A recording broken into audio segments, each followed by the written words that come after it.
नमस्कार दोस्तों, आप कहानी सुन रहे हैं महाकपी का बलिदान। हिमालय के जंगल में ऐसे कई पेड़ पौधे हैं जो अपने आप में अनोखे हैं। ऐसे पेड़ पौधे और कहीं नहीं पाए जाते। इन पर लगने वाले फल और फूल सबसे अलग होते हैं।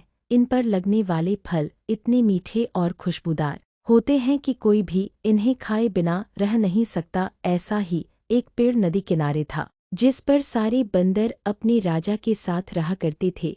बंदरों के राजा का नाम महाकपी था। महाकपी बहुत ही समझदार और ज्ञानवान था। महाकपी का आदेश था कि उस पेड़ पर कभी कोई फल न छोड़ा जाए। जैसे ही फल पकने को होता वैसे ही वानर उसे खा लेते थे। महाकपी का मानना था कि अगर कोई पका फल टूटकर नदी के रास्ते किसी मनुष्य तक पहुंचा तो ये उनके लिए बहुत हानिकारक हो सकता है। सभी वानर महाकपी की इस बात से सहमत थे और उनकी आज्ञा का पालन करते थे। लेकिन एक दिन एक पका फल नदी में जा गिरा जो पत्तियों के बीच छुपा हुआ था। वह फल नदी में बहकर एक जगह पहुंच गया जहां एक राजा अपनी रानियों के साथ घूम रहा था।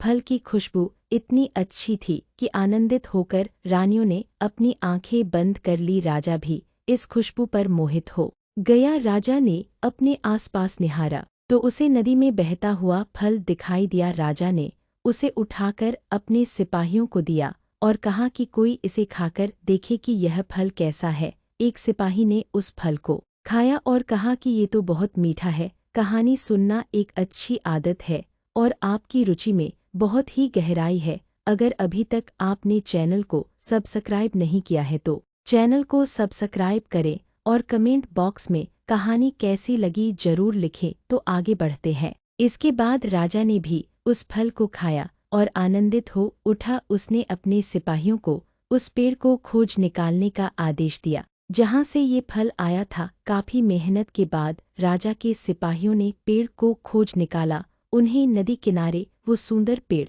नजर आ गया। उस पर बहुत सारे वानर बैठे हुए थे। सिपाहियों को ये बात पसंद नहीं आई और उन्होंने वानरों को एक एक करके मारना शुरू कर दिया। वानरों को घायल देखकर महाकपी ने समझदारी से काम लिया। उसने एक बांस का डंडा पेड़ और पहाड़ी के बीच पुल की तरह लगा दिया। महाकपी ने सभी वानरों को उस पेड़ को छोड़कर पहाड़ी की दूसरी तरफ जाने का आदेश दिया। वानरों ने महाकपी की आज्ञा का पालन किया और वो सभी बांस के सहारे पहाड़ी के दूसरी ओर पहुंच गए। लेकिन इस दौरान डरे सहमे बंदरों ने महाकपी को बुरी तरह से कुचल दिया।